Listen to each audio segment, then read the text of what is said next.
Tonight on the Buddy Martin Show. Tell it like it is Tuesday with David Whitley of the Gainesville Sun, Rob Browne of SEC Sidelines, and special guest, the man, the legend himself, Buddy Martin will be joining us as well.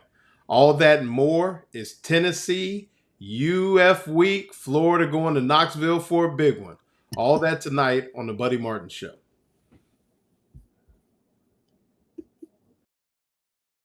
Buddy Martin, call him up and tell him what you're thinking, but be kind because he's doing the best he can. Better, stronger, faster. Mama says that alligators are ornery because they got all them teeth but no toothbrush. Hey, what if the voice calls while you're gone? Take a message. Bye. You ready, champ? I'm ready for this my whole life. I'm incapable of small talk. But that's why you love me, right? Kind of intimidating to be in the presence of so many great athletes.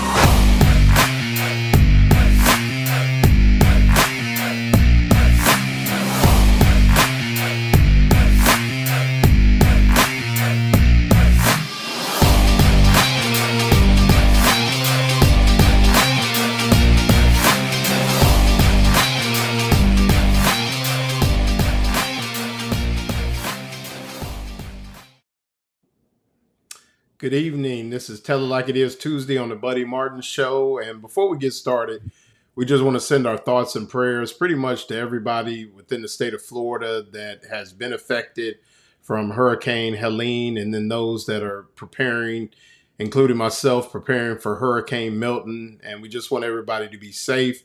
We appreciate you tuning in with us this evening as you make your preparations and hunker down. But just want to give you something to kind of lighten your load a little bit and talk a little football. And the Florida Gators had a big weekend this weekend, a big win against UCF, a win that they had to have. I pretty much said that if the Gators go 1-11, that one needed to be UCF. And, they took care of business, played probably their best defensive game since the Tennessee game about a year ago, a little bit over a year ago. And, they'll be endeavoring to go to Knoxville again and take care of business. Big game. Tennessee will be a little bit upset coming off the Arkansas loss, game that they probably thought they let slip away. And the Gators are kind of maybe on the upswing. And we'll talk about that with David Whitley and Rob Browne coming here shortly. And, just kind of wondering if what your thoughts are. We want to say hello to JLB. Coming in, Dan Bond, our guy from Dallas, Texas. Gabe saying hello as well. Bruce Green, Tommy Seal, Larry Groves, just saying good evening to all you guys. And, yeah, let's just pray for everybody in the Tampa, St. Pete area. And just really hoping that everybody's safe out there. And with that, we welcome in David Whitley from the Gainesville Sun and the man himself. A little under the weather tonight, but Buddy Martin, how you guys doing? Good. I'm going to step out of here in a second, let David carry it, and I'll join you again later on. But Absolutely. What a weekend. One of the most memorable ones I've ever recall in college football. I know, David, you as well. So I'll step away and let you guys have a conversation, and I'll catch up to you later. Thanks.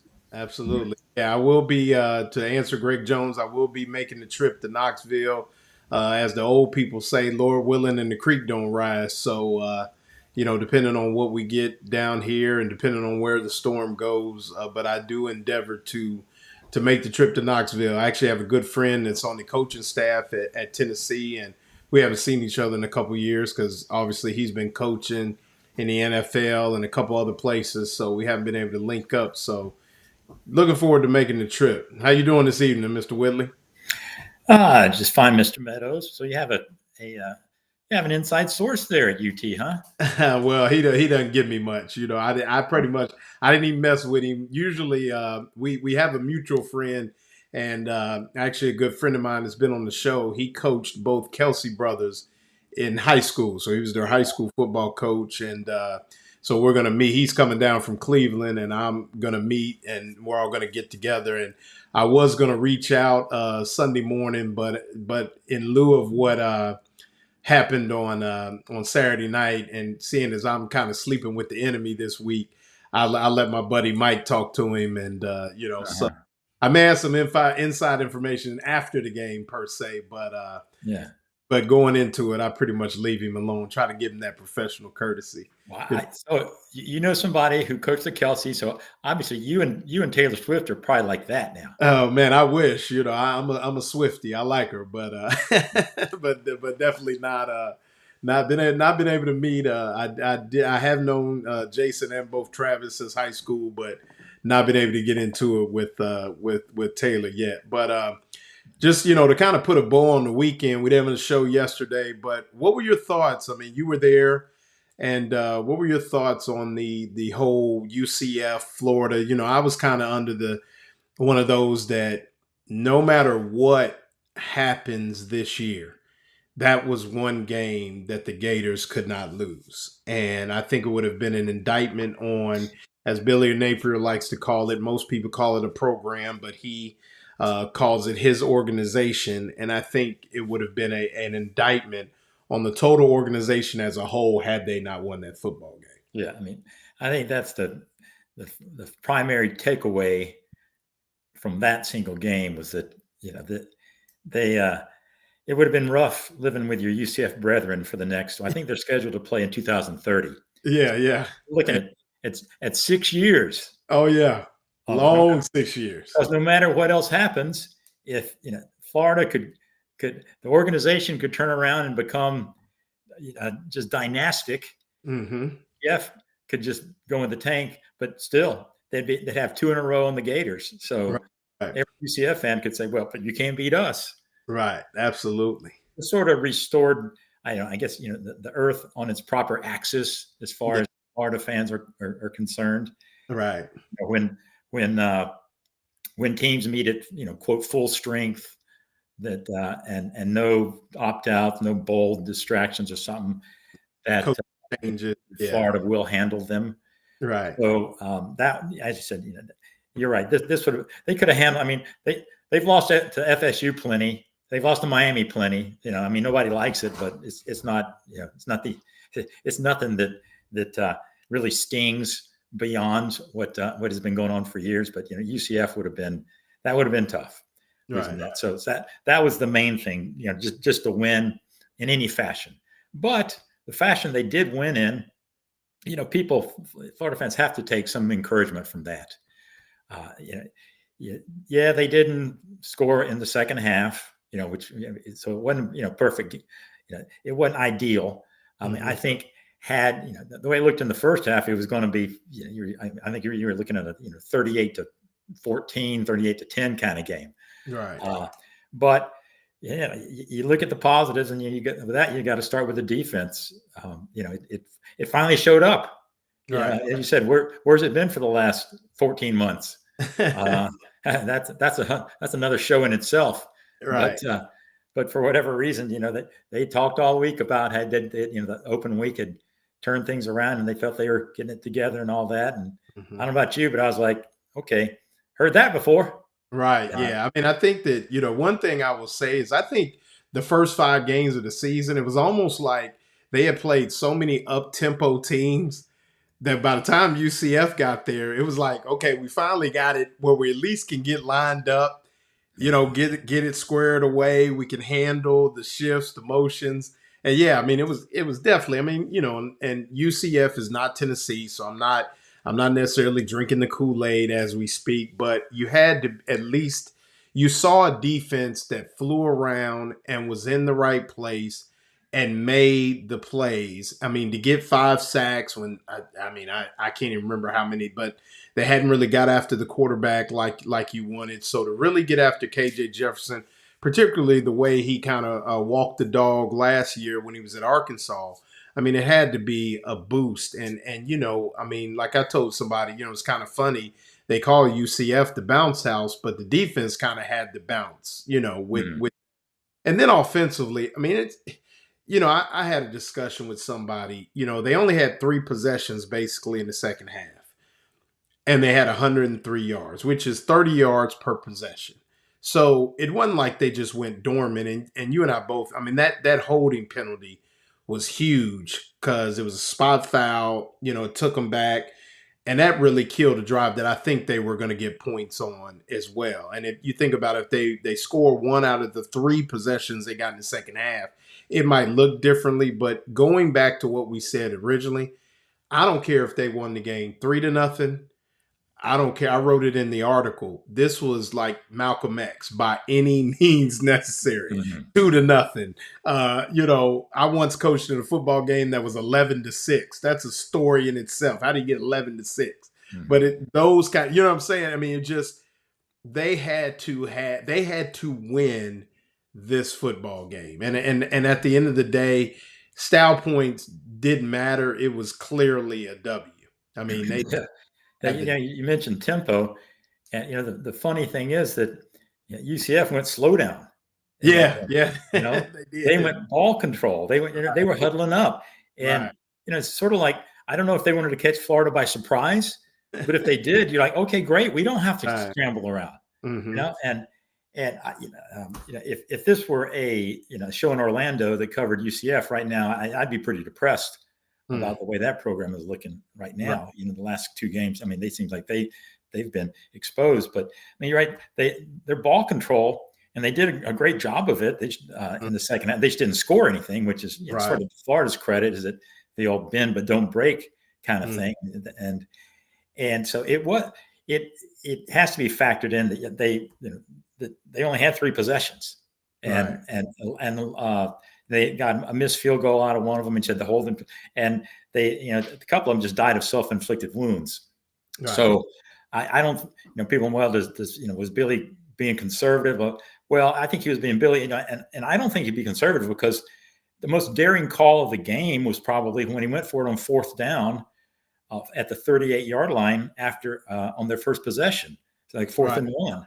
And if he was playing conservative or strictly conservative, he'd have definitely punted away. I mean, and the way that Croushaw's been punting, he'd probably kicked it 68 yards and got put it out of the 2. But, and any good coach, I think, when you have a team, particularly UCF and a guy like RJ Harvey and even KJ Jefferson, where one of those zone runs can come out the back door on you and you look up and the guy's running untouched 60, 70 yards.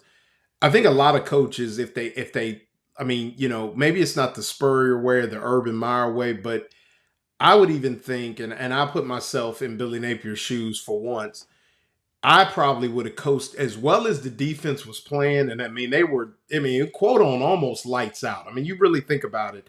You got a team that's rushing for 300 something yards a game and they hold them to 108. I mean, that's almost lights out. I mean, for one night, they played lights out. We're not talking about, don't start commenting and things like that. But it was almost like, well, man, we just, let's not do anything to put our defense in the bad position, things like that. And, somebody's asking Van Der, that actually was the creeper defense actually got it done. They were able to confuse some of the blocking assignments. They were only rushing 5 and things like that, but they were coming from different places. But the difference is they were able to get the guys on the ground. I mean, there's been times that Florida's had opportunity to get the quarterback on the ground. They just haven't. For once, they did. And I think that's, it just was a win they had to have. I mean, we could spin it any kind of way, but to hold them to 108 yards rushing, that's the style points you need. The offense and all that, I mean, both quarterbacks, if there was 4 incomplete passes as a whole, I mean, in the big scheme of things, from a football standpoint, how much more sexy do you want it? No. Well, we're here to nitpick, so we could nitpick the off, but and I mean, basically, the offense isn't the problem, or it hasn't. I mean, as I said, you can find flaws in it, but if the defense had been playing as well as the offense the last year, there wouldn't be quite this, totally dark cloud over everything. And the defense has been the trouble. And sure, there's a qualifier. It was UCF, which UCF is not going to be mistaken for Ohio State, much less anybody else in the top 20. But I mean, you saw that the same defense looked confused against Samford a lot of the game. But you didn't see that fire drill out there Saturday night. And it was a combination of thing. And Billy, everybody talked about the off week, how they they scrimmaged ones on ones, and it was like a mini boot camp, and they were running gassers, and the team that lost was being having to run the gassers, and they cut up the films, and everybody got individual had a 0 player one play. They kept showing it to them over and over again, but and it's good. Of course, you wonder, well, where was this ultra intensity emphasis before now? Correct. It should have been. Hey, oh God, we got to get off to this stumbling 3-2 start to really light a fire under ourselves. Right. So, but I mean, you wouldn't be giving them due justice if you said that it was just UCF. They hadn't done anything yet. No, you can see the improvement, and of course, now the question is, how improved is it, and can it keep going? Right.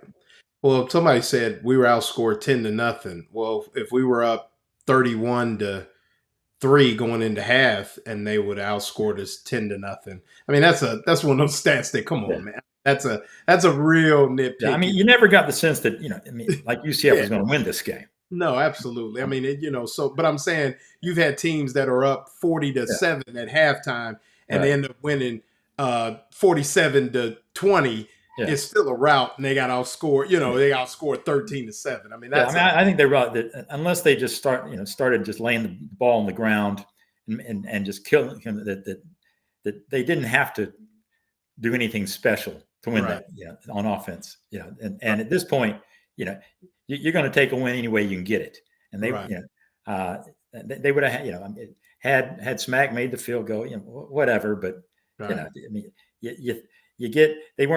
it wasn't, the offense wasn't quite as dominating as you'd like, and throughout the game. I mean, first half, you're thinking, whoa, my God, this is good. But I don't think that at this point, if you're a Florida fan complaining about that, you're just complaining over the Mona Lisa not smiling happily enough. I mean, take this W. It's UCF, for Christ's sakes. Right, and you had to have it. So now going, were you? I mean, obviously, Buddy's going to come on, and I think we talk about the Vanderbilt Alabama upset, and as we go on in the show, we'll talk about where that maybe sits in the history of upsets and in our lifetime, considerably, things like that. But just this whole weekend, I mean, you had obviously the next team up on Florida's schedule, Tennessee going down to Arkansas. You obviously had the Alabama Vanderbilt, but you also had Washington getting a win against Michigan. You had Row the Boat getting one against USC. I mean, you had, just these, folks going down. And I mean, and it was just one of those things of like, wow, and I mean, what do you attribute to that, Mr. Whitley? Or is it just, a crazy weekend, a one-off in football? Is there something to speak to that with the transfer portal and coaching changes and different things like that? And obviously, for instance, Michigan, new head coach, shaky quarterback situation, not really being able to run the football and play defense the way they did last year. Is this more of a sign of things to come, or, somebody mentioned Miami as well, Miami kind of just, I think, sleepwalk in the first half and got some help.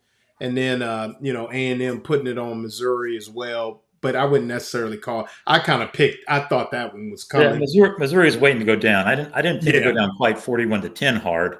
Right. But, I was never buying Missouri at all. But the others, I mean, what do you think about that? I mean, and Buddy's going to come in soon to kind of add some light to that Vanderbilt win. But, I mean, in your estimation, what did you think about it? Yeah.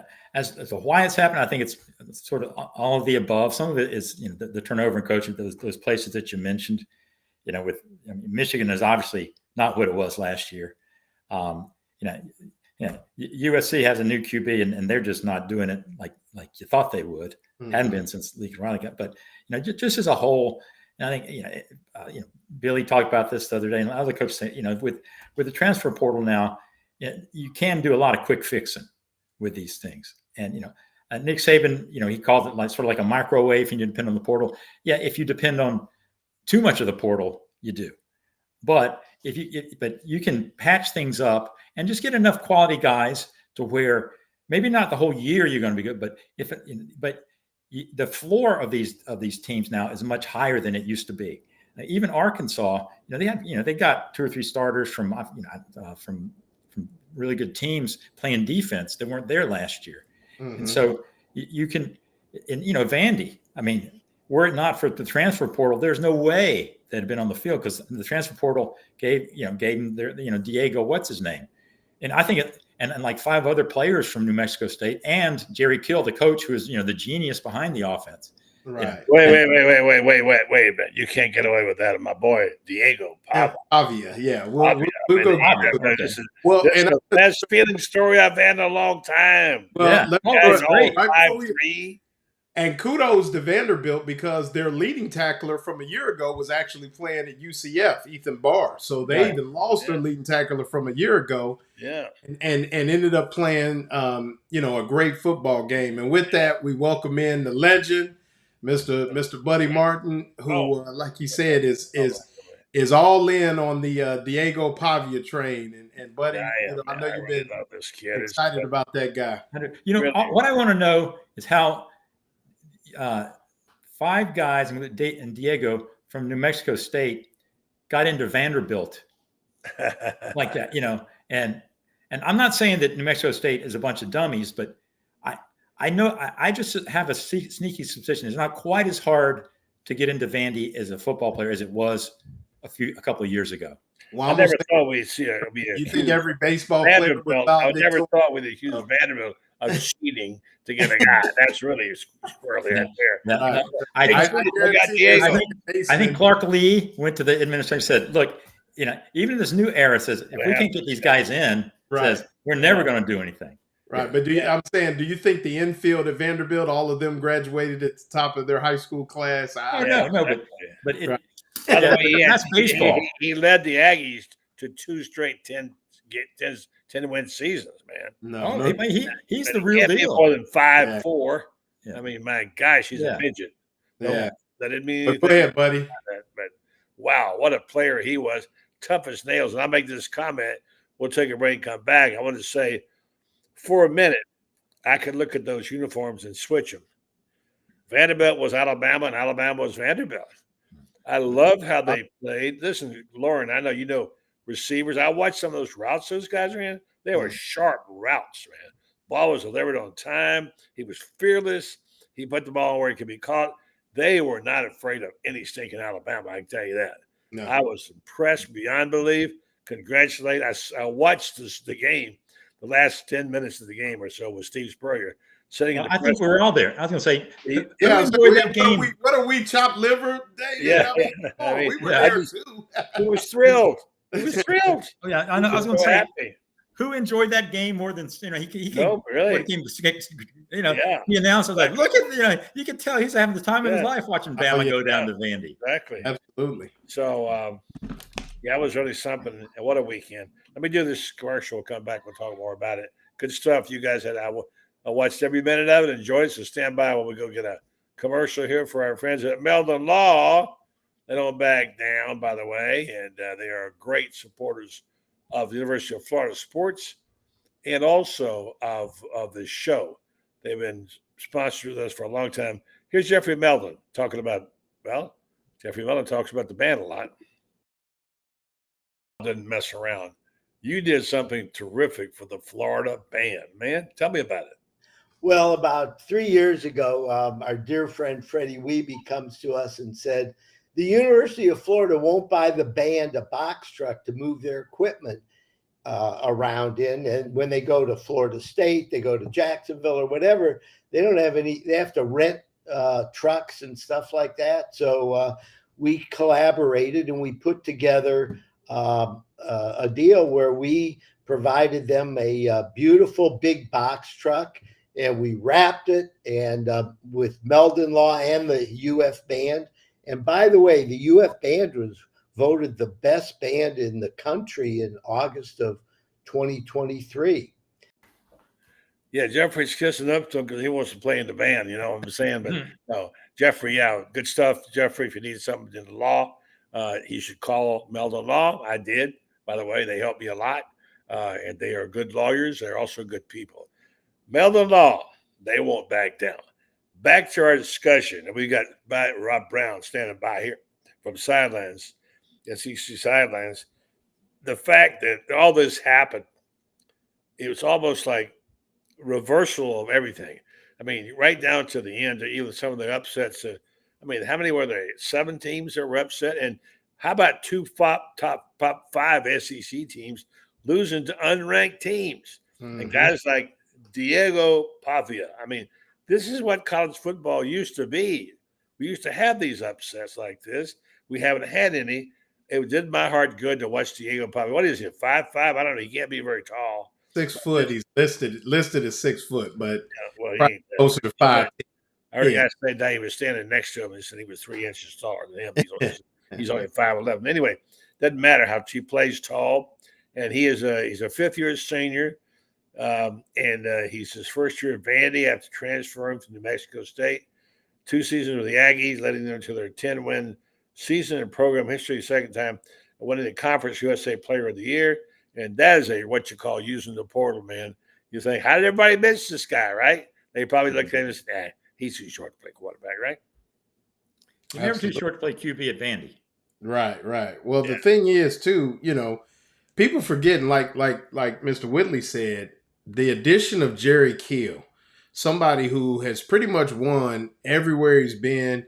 He got New Mexico State to start winning football games, but going back to Northern Illinois, I mean, he's just always been in the mix, and he's just a great football coach.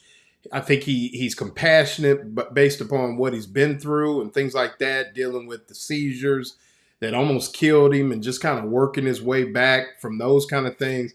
And I just think he's somebody that, the kids can believe in. He has a message. He has a way of going about things. And I mean, the guys believe. And Vanderbilt may not win another football game the rest of the season, but for one day they put together a great game plan. Win another football game ever again. Right. Fantastic. Here's a guy who covers that program a lot. He's awakened now. He sees he's on the air. He's probably done 5 shows today already. And here's our man Rob. What's up, buddy? I just got back from biking, and then I was Audrey's got me watching a Netflix thing. It's really cool. It's about the FBI's Special Crimes Unit. They go and interview all these serial killers in prisons. I mean, it's really got me like totally out. But I was going to tell y'all, Jerry Kilkowski is his real name. He goes by Jerry Kill. 174 victories as a head coach. And they completely changed that culture at Vanderbilt. And Clark Lee said at Media Days, every single player in the football building signed on with him and his staff and their vision of Vanderbilt. Not, let's find excuses and ways to lose and just, the previous deal. And so he's an MBA guy, Montgomery Bell Academy, private school with a great tradition of the gentleman scholars. And I asked this morning, Chris Lee was on from Southeastern 16. And I said, while they were taking those goalposts down Broadway to the Cumberland, did they detour and go through Belle Meade and kind of, ring the bell in front of all those wealthy donors out there? Because that would have been a good idea. Right. Yeah. I understand they say auction off some of those pieces and make a good bit of money. What a smart thing to do, right? Oh, yeah. Yes. Yeah, if you guys, everybody saw that, that's the pay to fine. They're going to get that. Get the fine. That's what Tennessee did. Remember a couple of years ago after beating Bama? Yes. Okay. Well, I'm going to tell you. I told somebody, I said, this is such a monumental win that everybody was going to be on Broadway. I mean, Middle Tennessee, if you were within a stone, Belmont, Lipscomb, everybody was going to be in on the Vanderbilt win this weekend. I mean, that was a communal win. Wait a minute. Hold on. Who's ever covered Vanderbilt as a beat? What's that now? Anybody here ever covered Vanderbilt? Like on a beat? No, it's a beat. No. I'm gonna guess you might have. I did. I was actually in. What did you do? What did you do to get there? I got hired by the Nashville Tennessean. There you go. And I went up there, and there were 5 good jobs, and I got the 6th one. I did a whole bunch of good stuff, and then when the Vandy guy was off, I covered I covered Vandy football, Jack Green, and anyway, so it was kind of a neat culture in a way. I'm really glad they're in the conference. I think it's good balance, and Absolutely. I really love the win. Like I said to somebody today on your show, Rob, I posted sitting with Coach Spurrier. He was delighted, he was shocked, and he was really thrilled to see the Vanderbilt win. He talked about, remember that time we were up there? They gave us a hard game. Remember that? Yeah, of course. But he was just sitting there smiling, man. So it was a feel good win, and it was at a time in our life and culture and everything else when everything seems wrong, including Hurricane Milton and all the issues we're dealing with now in life. To have something like that it just tells you what joy college football can bring to you. And of all things, it was a time when we least expected it. We thought these titans of the SEC were going to wipe everybody off the face of the earth, and boom, Vandy does it. So it was really excellent. I thought I really enjoyed it. Absolutely. And like I said, Bruce Green, relax, man. I don't know where you were the first 20 minutes of the show, but we talked about the Florida win for about the first 20 minutes. But I mean, it's a lot going on in the world. So and let's face it, I mean, like we said before, it's 6 years of bragging rights, and Florida took care of business in a game that A, they should have, and B, should have been a non-starter in most years. So the fact that we might consider UCF a big win is talking about maybe the state of the program, but we kind of covered all the bits and pieces of a 24-13 win, and now we kind of move into the next part of the week, and even though we have the hurricane, things like that, the weather is supposed to be great in Knoxville, so we assume that the Florida Gators will show up in tow. And now, what could be their biggest test of the year, could be the best team they faced so far, depending on how you look at Miami or Texas A&M. But, Tennessee is a different beast at home. And even though they lost in Fayetteville, Rob, you were there, they're about 14 points different at home. And, the Neyland Stadium be rocking.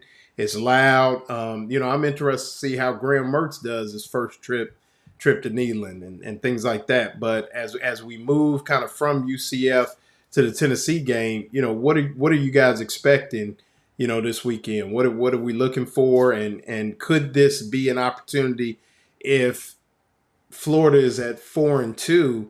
Do they kind of sneak into that, also receiving votes based upon the performances of Miami and Texas A&M, if they were able to go up to Knoxville and grab one from the Volunteers? I don't know. I really just thought Tennessee was the bomb. I thought they were great, and I was praising Josh Heupel being the coach of the year. They really played extremely well this year. I could see them breaking through. By the time I jumped on the bandwagon, they collapsed. That's what it is, the Buddy Martin touch, So I don't know what to expect out of Florida. I do know this, and David, you made a reference a while ago. When you see the first half, how good they can play offensively and defensively, and they finally get some sacks and pressure, and they dominate really UCF to score. They were never really close. You think, wait a minute. In the second half, they sit on the ball, like I said, a bunch of hens on eggs, and still win and don't score. But you wonder what they could be if they kept the pedal to the metal. And I know you talked about it, Loren, some, and probably you, David. So I'm thinking, which half of what team is going to play against Tennessee?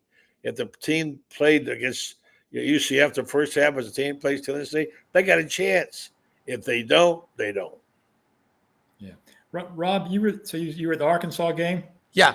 Well, you can give us a better on Tennessee, because I'm as confused as Buddy. I mean, I thought that this was looking good, but then you look they really didn't have a great offensive showing.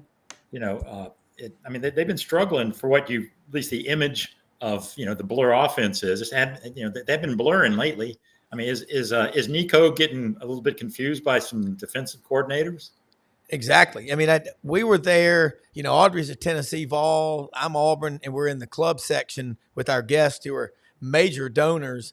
We had 2 meetings with the chancellor of Arkansas while we were there, so we were on our best behavior. I'll just say that. But Travis Williams, I know him from being at Auburn. Kevin Steele, he's one of Kevin Steele's prodigies. Marcus Woodson, the defensive backs coach at Arkansas. They're really, really good. Great recruiters, but also great coachers. Marcus Woodson might be the best developer of secondary talent that I've seen. And Marcus is going to be a head coach, and so is Travis. But in the 2 games that Nico Iamaleava has gone on the road against the Brent Venables Oklahoma defense and Tennessee, he doesn't know come here from Sikkim when it comes to those pass routes. They beat up on the Sisters of the Poor in the early games. And I'm saying this, and Audrey just threw a biscuit at me.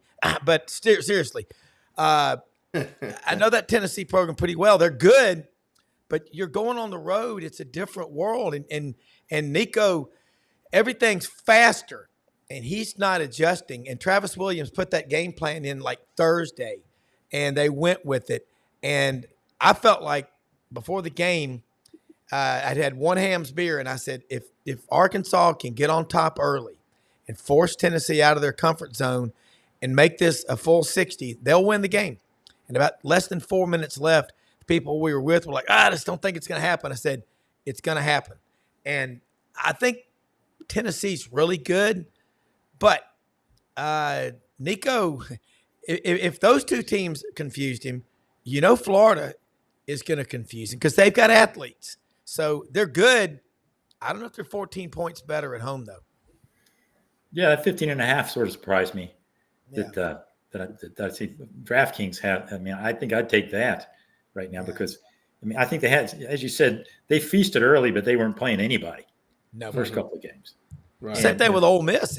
Look what Ole Miss, when they played Kentucky, they had not been to class all semester, and they showed up for the final exam and they cheated off the wrong guy. Yeah. The key is you know what I'm talking about. Yeah, to not let them get in that the routine that they like at Neyland Stadium, get the crowd in it and stuff like that. That Florida hadn't been good at that late, except for the last couple of games, getting off to a good start, fast start. They did, at Mississippi State and this past week, and we hadn't seen that in a long time. So Billy said he didn't want to turn into a track meet. Score. But by the same token, you want to jump on them and keep the crowd out of it as much as possible and keep them out of it, once they get rolling, they really get rolling, and especially at Neyland. And so if you can just keep them from getting, the longer you can keep that, stave that off, the better chance you're going to have. Yeah, and I think that, the one thing that Florida has going for them when they play Tennessee, like somebody said, 17 of the last 19, and even the last trip to Knoxville was a close football game, and Florida was able to make some plays and things like that. And, there's a situation where whatever that Coach Napier is able to bring, together as far as a football team and being prepared, it's got to show up, particularly on the road in these big games. And I mean, that's what it's going to come down to is, can they get the stops? Can they get some turnovers? And really, I think, as much as everybody talks about Bobby Petrino at Arkansas, it was really the defense at Arkansas that made the day. And I think it's going to be the same thing in this game if Florida's able to win. Can they take this UCF win and use it as a stepping stone? Because if they can make Tennessee one-dimensional, I think now that Oklahoma and Arkansas have proven that Nico may not be able to win the game with his legs and his arms as people may have thought, particularly against better competition. So if they're able to affect the pocket, able to make him, play a little bit off schedule, some offhanded throws, and then come up with a couple, then it could be a different football game. But I mean, obviously, this will be, both teams will be motivated for different reasons, but ultimately because of the rivalry that this game has been, and I think that's that's going to be the day. That's what's going to be the issue. Let me jump in real fast, folks, here and just say, mention our sponsor. We come back. I'd like each of you to pick out the one or two things about the win over UCF that you saw from Florida that you thought was the top thing and number one reason. And if they embraced it and played like this, they could be competitive. Right now, I want to tell you about Titan MRI. They're one of our fine sponsors. If you have to have an MRI, nobody likes to have an MRI, but we have to have them. And so one of the places you should circle on your map is in Gainesville, just north of Gainesville. Titan MRI has their clinic there, and they'll give you a sweetheart deal in terms of your comfort, your level, the paying. You can pay by card and cash if you don't have insurance. They also want you to be able to get into the cage, as they call it, and feel comfortable that you're not going to get claustrophobia. And if you can't go during the week and you have a job, they will custom make you an appointment night, weekend to make sure you can get your MRI.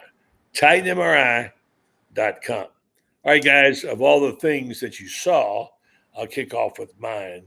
What one or two things were just not the obvious, but I think we all agreed that the pass rush was a whole lot better and the sacks were better. But one of the things I liked was the way they made the game-saving pick at the end. Making plays in the secondary is essential for a decent team. When they cut that rally off with the interception, that to me told me they were better. If they continue to get better and become ball hawks and they can become playmakers, this team's got a chance, maybe to get to 500. We'll see. But who wants to go next with what they think was one of the things that you liked the most? Go ahead. I'll go last, so you guys go ahead. I don't recall the last time they had 5 sacks and didn't give up one. And the fact the offensive line kept Mertz and Lagway, pretty much clean all night. And that was a positive sign because they hadn't. I'm still not sold. The running game is still fits and starts.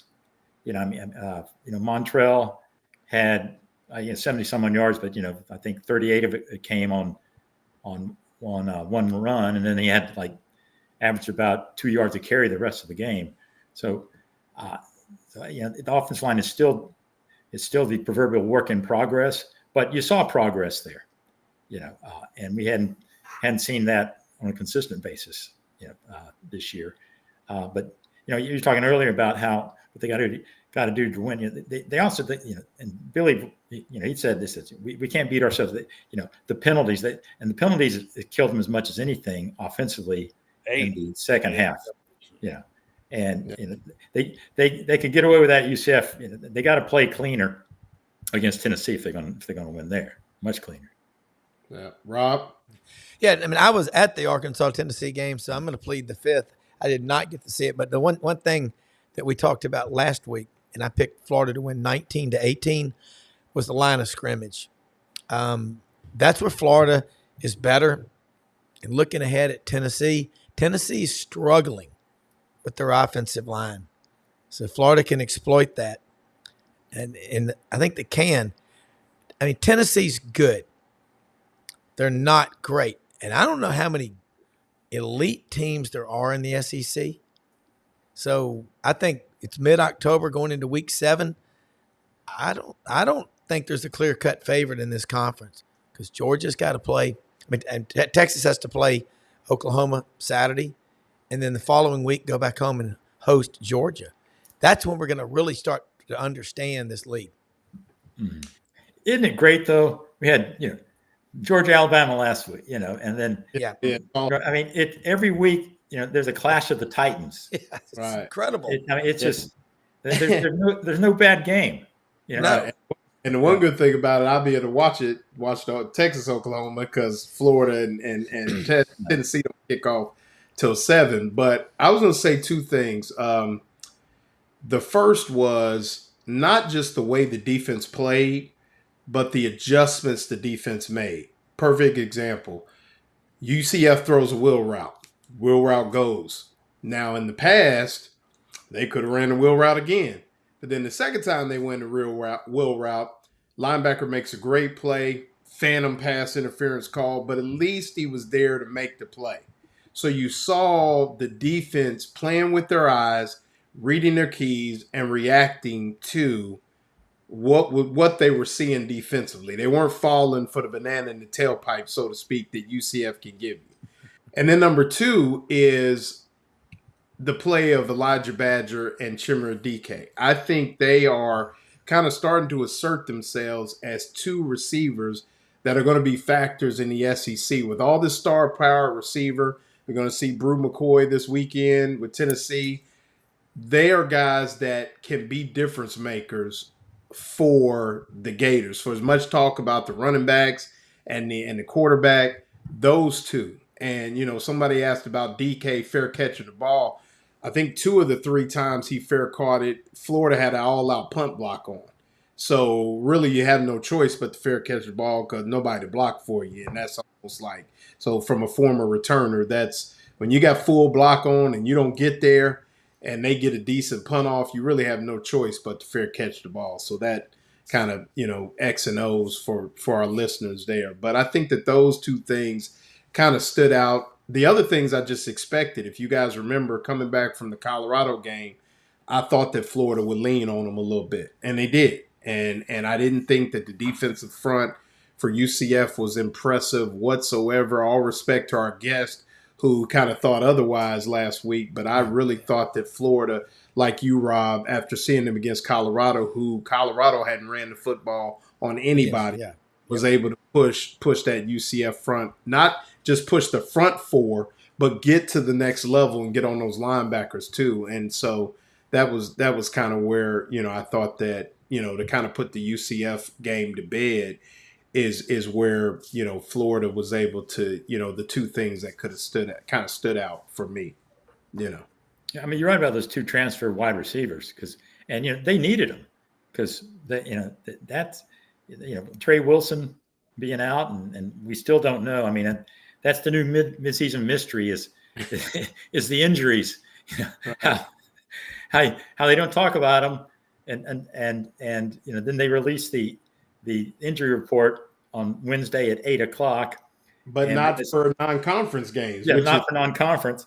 So you might get it. So he may be probable, but if he doesn't, that you really, we found out we're in a more blindfolded position than ever when it comes to injury. So we don't know what Trey Wilson's situation is, but we know he wasn't there Saturday, and and as you said, especially Chim DK is he has proven to be probably the best guy they've gotten out of the portal. I mean, and even great, the portal has Pup Howard's making some plays and DK and as you said, Badger.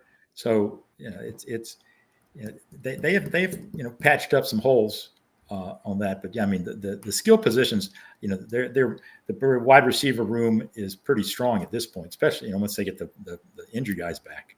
Right.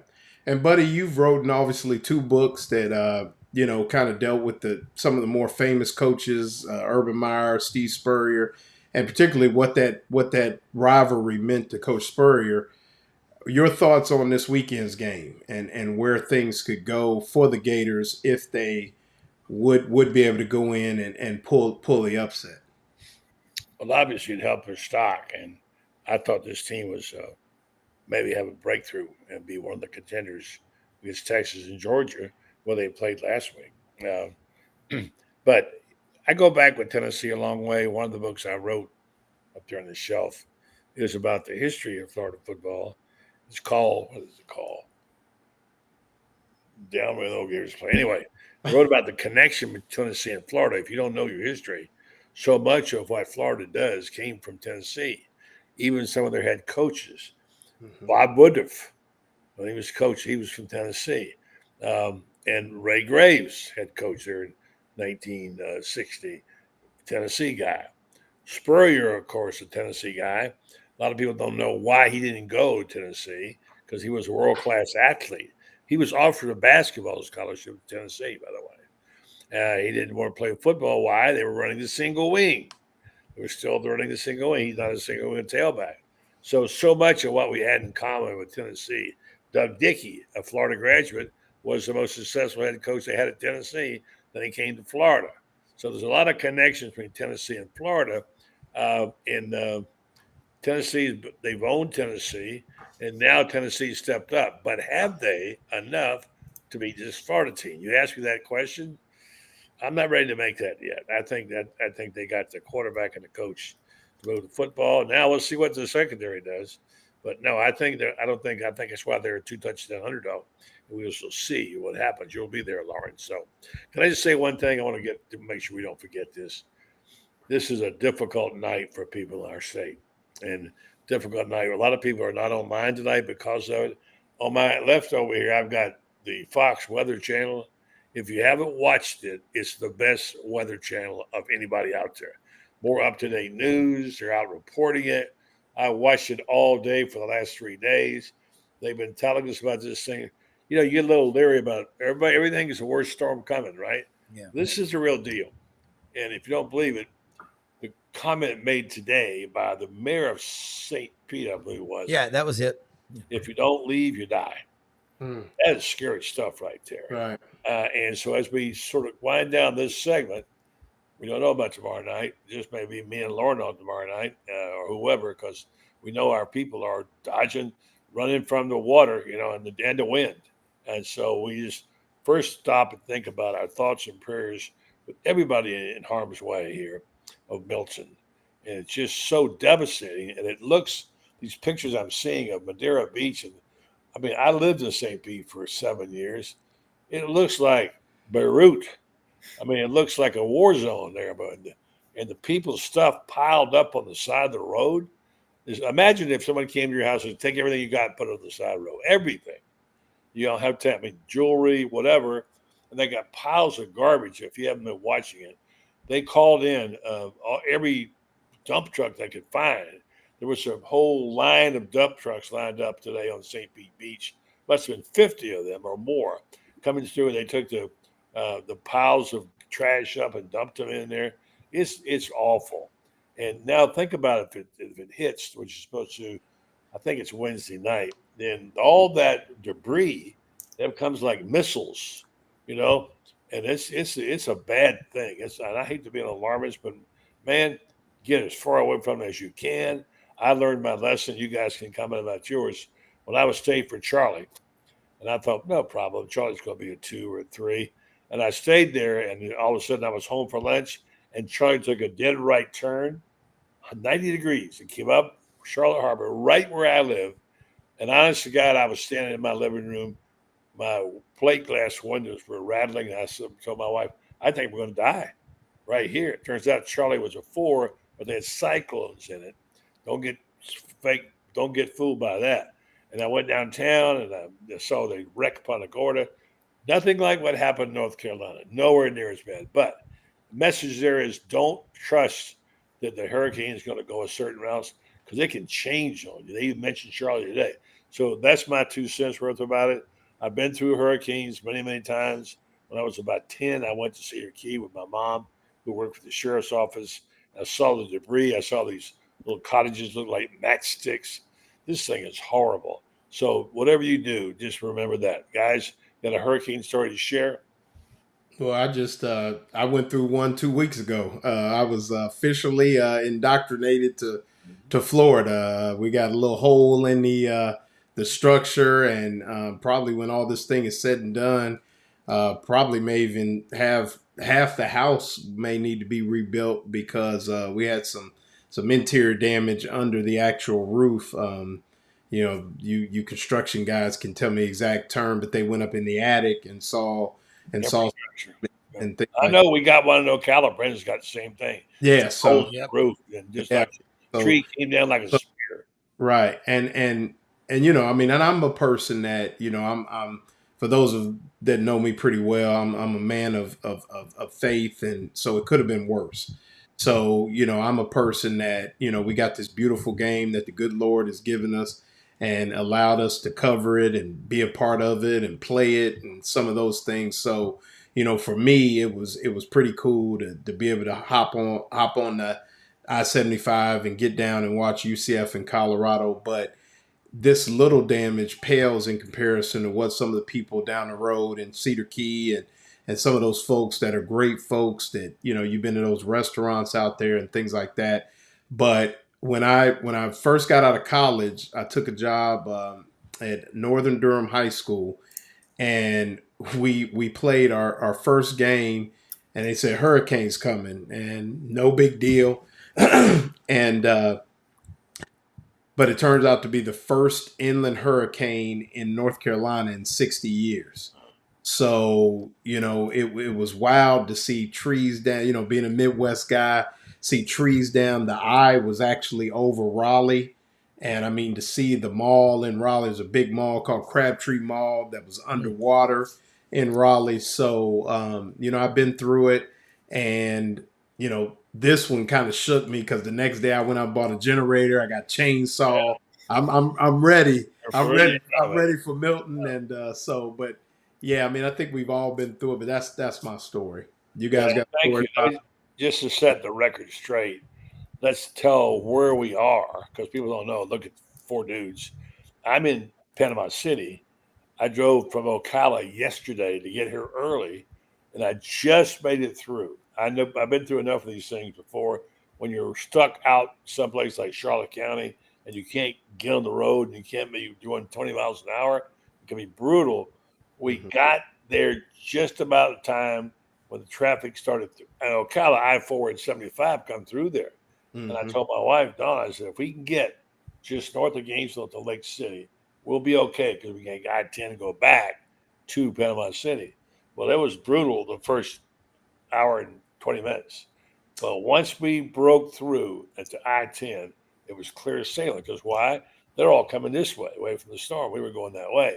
So I'm here tonight, and I'll be here all week, and sitting here on the bay, and I think we'll be safe from the storm. So, Loren, tell people where you are.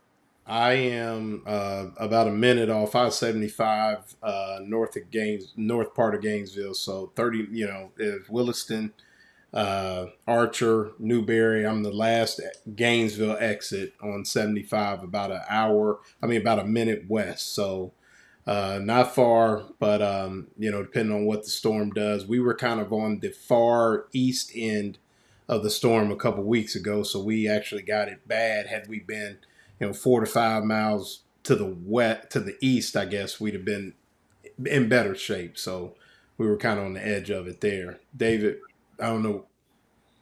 I'm about 2 minutes from the lovely campus at UF. So that means I didn't have to get on I-75 today. I would have rather, gotten on a broken glass road to Beirut than being on I-75 because it'd been faster. Yeah, I heard it, which is good in a way because people have taken these warnings seriously, and I mean it is true. Like, buddy, I lived in St. Pete. I lived a couple blocks from the beach for years, and it's not so much. I mean, the strength of this hurricane, even though it is strong, it's just the location where it's going to hit, because that is the most populated area with low water and people near water, really, maybe in the United States. And because of the location, it's rare that a hurricane makes that scoop around. But this track, and it's been like what they say, I think 1920 something before a hurricane like this has been near Tampa Bay. Yeah. And back then only Buddy and a couple of his hunting friends lived around Tampa Bay. But now, you're talking, what is it, 3 million people, and I mean, Pinellas County, the highest point is probably 6 feet above sea level. So right. I mean, you cannot pick. I mean, this reminds me of if you're going to a hurricane, you don't hit anywhere. It'd be New Orleans or the Tampa Bay area because of the amount of water and the storm surge that will be pushed way up into neighborhoods. I'm afraid this is the big one that people have been waiting on for really generations. Is that all right, Rob? You're not in the harm's way, but these storms have been around long enough, and I was stupid enough to stay. You know what, Rob? You think you're safe, but look at the people in North Carolina. Yeah, I mean, I was a kid when Camille came, and my sisters left with my grandparents, and my mother said, "I'm not letting some damn thunderstorm ruin my time at the beach. Bob, bring me another drink." I'm serious. On the beach in Destin in 1969. And we stayed there. And the next morning, we got up. My dad, having been in the Army, was a planner, said, "Shirley, we're leaving. If you want to ride back to Memphis, go now." The waves were coming over Highway 98. I still remember that. That was so scary. And during the night, that thing turned and went toward Biloxi and blew it off the map almost. But our good friend Frank Duffy, has been up there. He drove up again today. He lives north of Atlanta with the Cajun Navy. His friends, personal friends of his, flew 6 airplanes up there with supplies. They restricted airspace. There's going to be a war up there if they don't let these people get help. But I'm going to tell you something. I used to go to camp up there, Brevard, North Carolina, 25 miles north of Asheville. I've been to Asheville many times. That's a hip, swank place, real artsy. It's getting all the attention. I promise you this. East Tennessee and Western North Carolina, the devastation is Hiroshima type, is what Frank said. He said, it takes your breath away. And I am constancy in prayer is what I believe in, not just praying like you're shopping to go get some beer or some food or something. The people in Florida with this thing coming, y'all, and I'm with Buddy. All of y'all are in the media. We know this. This one reminds me on paper of what Katrina was because of the low-lying areas that never get hit that are going to get hit. Because how many times have we all sat in Jackson Square drinking a Dixie beer out there wondering what would ever happen if the water came over the top? And when it did, it was a disaster. So I'm with y'all. I mean, look, what makes this show, my show and your show, so awesome is we have a family on here. We're fans of different schools, but Frank said there's Georgia people up there, Alabama, North Carolina, Tennessee, Clemson people. You can't count on anybody but each other. And tonight's going to be a wild one. And Brendan and I are going to try to do a show in the morning. We're going to just roll the dice and see what happens. We're going to see what happens. Right. And I want to send a shout out, just a couple guys from Ohio, a couple coaches, Jeff Smith and Todd Murgatroyd, chiming in from Ohio, which really means a lot. Good guys. And Mergs, your boy Billy Gonzalez told me to tell you hello. So I really appreciate those guys being on here, man. We really jumping this thing off, and appreciate you guys, Mr. Whitley and Rob, and obviously Buddy. But our viewers are expanding, and a lot of people are going to be affected by this thing, and just continue to stay strong. And for instance, a couple of weeks ago we had a generator, and we opened our freezer because just my wife and I. We opened our freezer to our neighbors that didn't have, do those things as well. Yep. Be a good neighbor. Go help. If you don't have trees down, go help somebody. This is the time where we band together, and I'm a person, I wave at everybody in the neighborhood, but a lot of us don't. But this is now the time where you go and help your neighbor. Go ask your neighbor, hey, you got food you want to put in the freezer, or if you got a generator, or if you got power and they don't. Yeah. This is not the time to go in, shut your door, and act like nothing happened. For sure. Well said. Very well said. Well, let's say good night. God bless everybody. Be safe. And Loren, you and I'll take it off the air. And Rob, you be safe. Hope we have the show tomorrow. David, thank you for showing up, being there. And you hope you're going to be on the high ground tomorrow, brother. Appreciate you all. All right. Very much. All right. Hey, it's an honor. See y'all tomorrow. Appreciate you guys. Good night. All right. All right, folks, we'll say goodnight to them, and then Rob will say goodnight to you, and then we will come back and get can I take you off there? I probably can. Hold on a second. We got an amateur here. All right, there we go. All right, so let me just get this into our great sponsors. People have been with us a long time, and they're Ocala, so I'm wishing them all well. And during the storm, great people you just talked about, the way they act. And the fact that they're so dependable, reliable, people that will show up when needed. And we want to be sure and thank the folks at Renstar because they've been so great to us. And I want to say people in the community, they're business people. They're there to make money. But remember, they're doing it in the right way. And this is what people do at Renstar. And they want to, and you're in the medical business, and so you know this, Loren, that the critical nature of these clinical trials, which are the essence of getting the right combinations for medicines, that we want to, be able to get to our people. So how they do it is they wind up. Let me get this back on here a second. They do this. Hold on a second. I'm sorry. I get too much going on in my world right now. But anyway, as I'm saying to you, Rob, okay, have my brain scrambled. Loren, talk about the importance of things like clinical trials and what they mean to companies that work in that field. Well, I mean, your clinical trials is everything. I mean, the data that comes from those things can just medicines that are provided to others and where those medicines go, but also just the opportunity to take a problem and attack it head on, and you see a need as time changes. I work with a drug that affects those that are on Xarelto and Eliquis, and you see more people being on those things. You have devices that help.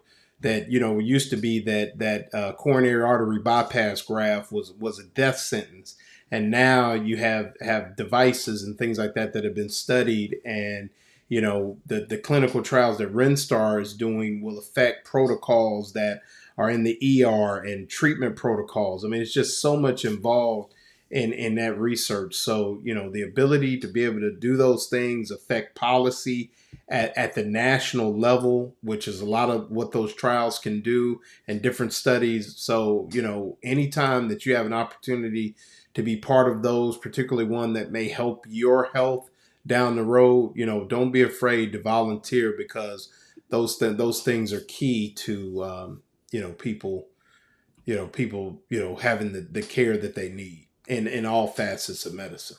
For sure. We got our graphics screwed up. Well said, Loren. Appreciate that very much. And we'll just go ahead and say goodnight to our friends and our sponsors. Appreciate you listening, watching. Be sure and tune in Rob tomorrow morning. Ignore these graphics. They don't mean anything. We're back, and all the best of people in Ocala, including Brendan and Laurie and my family there. We'll be sure that they're there from the hurricane capital of the world so today. We're going to get all kind of stuff going on here today. Yes. All right, so I'm going to say goodnight to you, Rob, to Loren, and I'll talk to you tomorrow. Thank you once again for all the things you did. Great job on the show tonight. Be safe, and you be safe there, and be sure your lovely wife, tell her, Dayglow, that we love her, and we'll talk to you tomorrow. All right? Yes, sir. Take care. All right.